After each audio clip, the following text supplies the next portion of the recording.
Hi, everyone. Welcome to another episode of Learn English Through Podcast. I'm Emma. And I'm Jack. Today, we're diving into something that makes everyone hungry, literally. That's right. We're talking about cooking. Not just cooking itself, but how to talk about cooking in English. Cooking is one of those topics that pops up everywhere, whether you're at home, at a friend's house, or even in a conversation with colleagues. And knowing the right words can make your English sound much more natural. Absolutely. So let's start simple. When we talk about cooking, we often describe actions first. For example, chop, slice, boil, fry, bake, grill. Right. You could say, I chopped the onions, or I baked a cake yesterday. These verbs are super common and really useful in everyday conversation. And don't forget about preparing ingredients. We often use verbs like peel, dice, mix, or stir. A good sentence might be, I peeled the carrots and diced the potatoes before boiling them. See how that gives a clear picture of what you did in the kitchen? Yes. Another thing to note is that in English, we sometimes use phrasal verbs in cooking. For example, put in, take out, or set aside. Exactly. You might say, I put in some salt, or take the pan out of the oven, or set aside the sauce for later. These small phrases make your sentences sound natural. Now, let's move on to describing taste. Cooking isn't just about actions, it's also about flavors. English has lots of words to describe taste: sweet, sour, salty, bitter, spicy, and savory. And there are some more advanced words too, like tangy, crispy, juicy, or creamy. For example, you can say, the chicken is juicy and flavorful, or the sauce is creamy and a little tangy. That's a great tip because when you describe taste in detail, your English becomes richer. You can even describe texture, like soft, crunchy, or chewy. Another useful tip is to talk about methods of cooking. For instance, you could say, I roasted the vegetables in the oven, or I simmered the soup for 20 minutes. And don't forget steam, grill, fry, or sauté. Using these verbs correctly shows that you're confident talking about cooking. Let's practice a bit. Imagine you made a breakfast. You could say, I boiled eggs, toasted some bread, and fried bacon. Then I spread butter on the toast and poured a cup of coffee. Perfect. That's a complete description of your cooking process, and it sounds natural in English. Before we move on, one more tip. Talking about ingredients is essential. Common phrases are a pinch of salt, a cup of milk, 2 tablespoons of oil. And using fresh, frozen, or organic can also make your sentences sound more detailed. For example, I used fresh tomatoes and organic basil for the pasta. Another important part of talking about cooking is talking about time. Many recipes use expressions like for a few minutes, until golden brown, or until it's tender. Right. You could say simmer the sauce for 15 minutes or cook the chicken until it's golden brown. Using these phrases helps people understand exactly what you mean. And when you're explaining cooking steps, sequence words are really useful.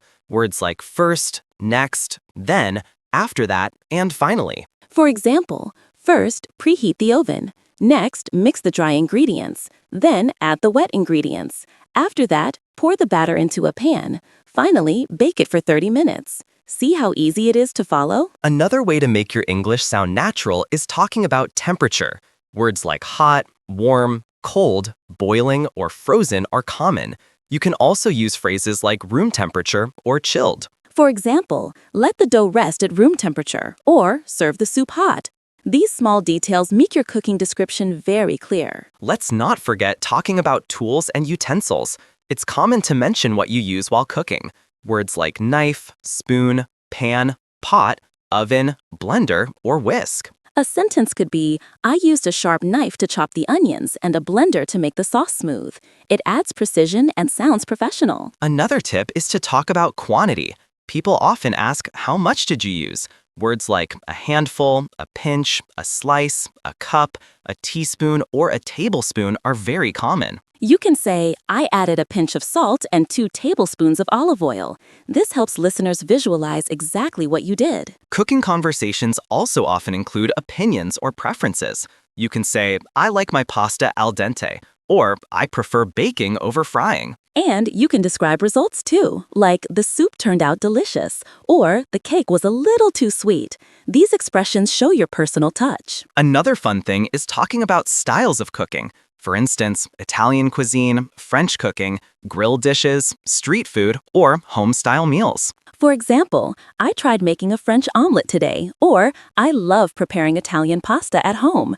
It makes your conversation more specific and interesting. And when you want to give advice about cooking, you can use phrases like you should, try to, or make sure to. Right. For example, you should season the meat before grilling, or make sure to stir the sauce constantly so it doesn't burn.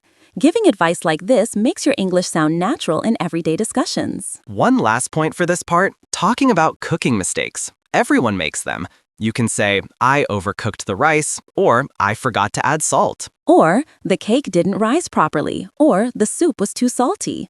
Sharing mistakes honestly is very common in casual conversation about cooking. Exactly. It also makes you sound relatable and gives room for tips or suggestions in the conversation. Talking about cooking also often involves sharing tips and shortcuts. For example, you can say, use a food processor to save time, or pre-chop your vegetables the night before. Another useful topic is substitutions. People often swap ingredients. For example, I used yogurt instead of cream, or I replaced sugar with honey. And it's common to discuss freshness and quality. Words like ripe, freshly picked, high quality, or stale come up often. You could say, make sure to use ripe tomatoes for the sauce, or the bread was stale, so I made croutons out of it. It adds depth to your description. Speaking of depth, talking about aromas can make your sentences vivid. Words like fragrant, aromatic, or smoky are very expressive. For instance, the kitchen smelled fragrant from the garlic and herbs, or the smoky flavor of the grilled peppers was amazing. Using sensory words makes your English more colorful. Another tip is to express feelings while cooking. Cooking isn't just actions, it's an experience. You can say, I love the feeling of kneading dough, or it's relaxing to cook a big meal for friends. And when you cook with someone else, collaborative phrases are handy. Words like, help me with, can you stir, or let's taste it together. For example, can you help me chop the vegetables? Or let's taste the soup before adding more salt. It makes the conversation interactive. Talking about cooking also includes sharing achievements. Phrases like, I managed to, or I finally are common. You could say, I finally baked a bread that didn't collapse, or I managed to cook a perfect risotto. These expressions show progress and excitement. Another interesting area is talking about cooking experiences abroad or culturally. You can use words like authentic, traditional, or fusion. For example, I tried authentic Japanese sushi last weekend, or we cooked a fusion dish combining Italian and Indian flavors. It gives your conversation a worldly touch. Also, it's common to talk about meal presentation. Words like garnish, arrange, or decorate come up often. You can say, I garnished the salad with fresh herbs, or I arranged the dessert on a beautiful plate. Presentation is important, especially if you're sharing photos of your food. When discussing cooking, it's helpful to talk about cooking levels or difficulty. Phrases like easy to make, requires effort, or a challenging recipe. For instance, this soup is easy to make, even for beginners, or baking macarons is quite challenging. It helps others understand what to expect. Another natural topic is talking about leftovers or storage. Words like refrigerate, freeze, store in an airtight container are common. For example, refrigerate the cake overnight, or freeze the leftover sauce for later use. These sentences are practical and frequently used. Lastly, talking about portion sizes is useful. Words like serves for, a small portion, or extra large are common in recipes and conversations. You could say, this recipe serves 4 people, or I made a small portion because I'm cooking just for myself. It helps give context when sharing meals. Another interesting area is talking about cooking techniques beyond basic verbs. For example, blanch, caramelize, poach, or sear. Right. You might say, I blanched the broccoli to keep it crisp, or I caramelized the onions to bring out their sweetness.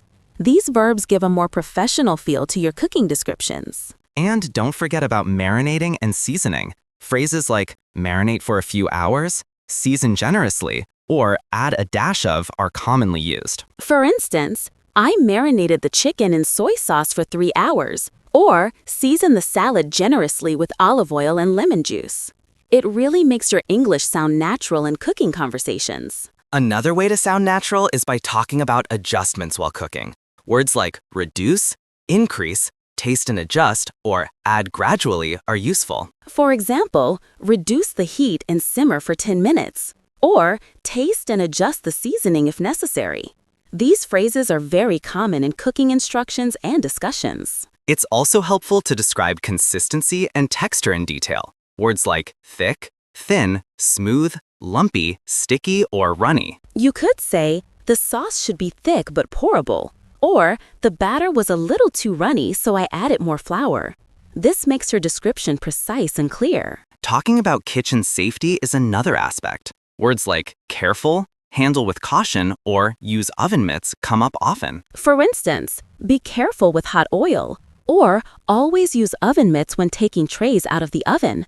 Safety phrases are practical and often used in everyday cooking talks. Another useful topic is talking about cooking frequency. Words like often, rarely, sometimes, or once in a while. You can say, I cook pasta often, or I rarely bake cakes because I'm busy.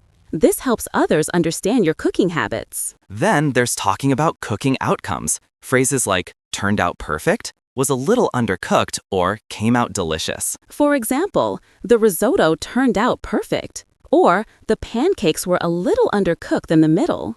People love talking about results, good or bad. A fun topic is describing meals visually. Words like colorful, golden brown, garnished beautifully, or visually appealing. You could say, the roasted vegetables looked colorful and inviting, or the cake was golden brown and garnished beautifully with berries. It makes the conversation vivid. Another common area is talking about sharing meals. Phrases like serve with friends, offer to family, or invite guests over. For instance, I served the pasta with my family, or we invited friends over for a homemade pizza night. Sharing meals is a big part of cooking discussions. Lastly, talking about trying new recipes is exciting. Words like experiment, try out, new dish, or creative twist. For example, I experimented with a new curry recipe, or I tried out a creative twist on classic lasagna. It shows curiosity and enthusiasm in cooking conversations. Another useful way to discuss cooking is by talking about flavor combinations. Words like pairs well with, complements, balances, or enhances are great. For example, lemon juice pairs well with fish, or the sweetness of the honey balances the spiciness of the sauce. These expressions make your English sound sophisticated. You can also describe the cooking environment. Words like warm kitchen, busy kitchen, messy counter, or organized pantry are common. For instance, the kitchen was warm and smelled amazing, or I kept my pantry organized to make cooking easier. Small details like these make your description more vivid. Another interesting area is talking about cooking challenges. Phrases like tough to get right, requires patience, or takes a long time come up often. You could say, making sourdough bread is tough to get right, or simmering the sauce requires patience. Sharing challenges makes conversations relatable. Talking about taste adjustments is also important. Words like too salty, not sweet enough, overcooked, or undercooked. For example, the soup was a bit too salty, so I added some water. Or, the chicken was slightly undercooked, so I put it back in the oven.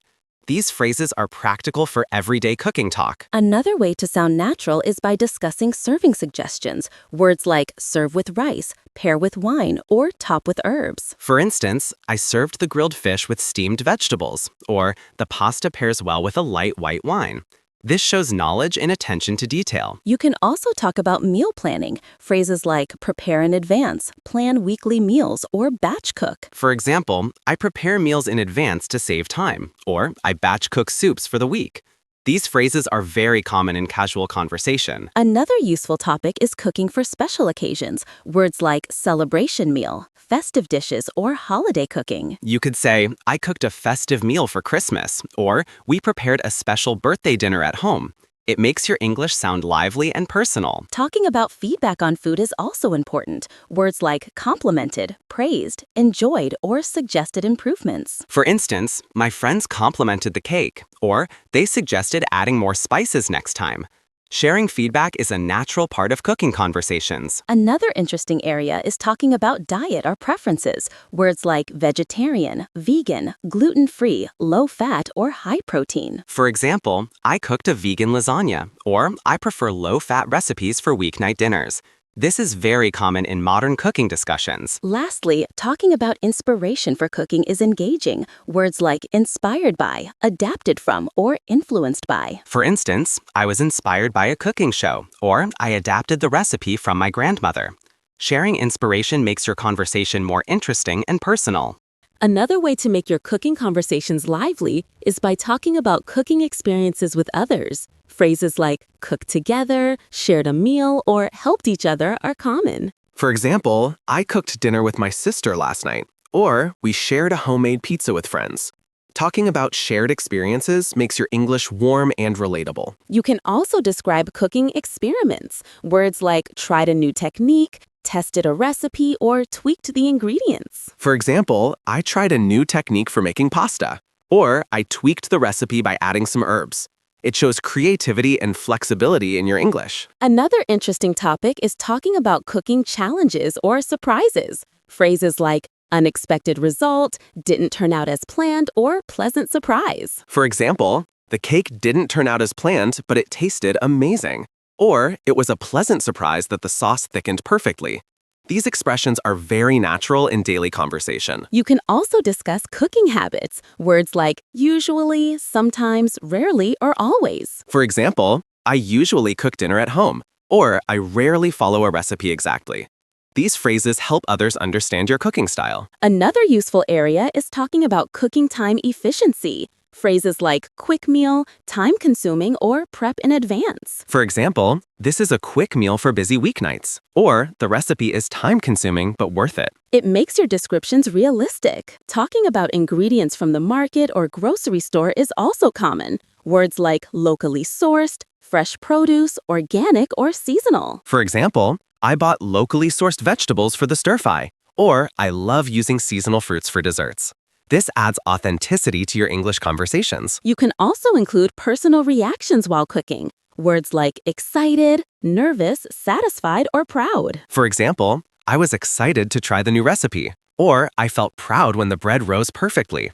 It conveys emotion and makes your storytelling engaging. Another way to sound natural is talking about presentation tips. Phrases like garnish with herbs, arrange neatly, or serve in a decorative way. For example, I garnished the soup with fresh parsley, or I arranged the desserts neatly on a platter. Presentation details are often part of casual cooking conversations. Lastly, you can use encouraging phrases for cooking. Words like give it a try, don't be afraid to experiment, or practice makes perfect. For example, give it a try, even if you're a beginner, or don't be afraid to experiment with spices. It motivates listeners and makes your English friendly. Cooking is not just about food, it's about sharing, learning, and enjoying the process. Using these words and phrases will help you confidently talk about cooking in English. Absolutely. Remember, the more you practice describing ingredients, methods, flavors, and experiences, the more natural your English will become. Thanks for joining us today. Keep practicing these phrases, try describing your own cooking experiences, and soon you'll notice a big improvement in your English. If you found this episode helpful, make sure to subscribe for more lessons and share it with friends who love cooking and learning English. Happy cooking and happy learning. See you in the next episode.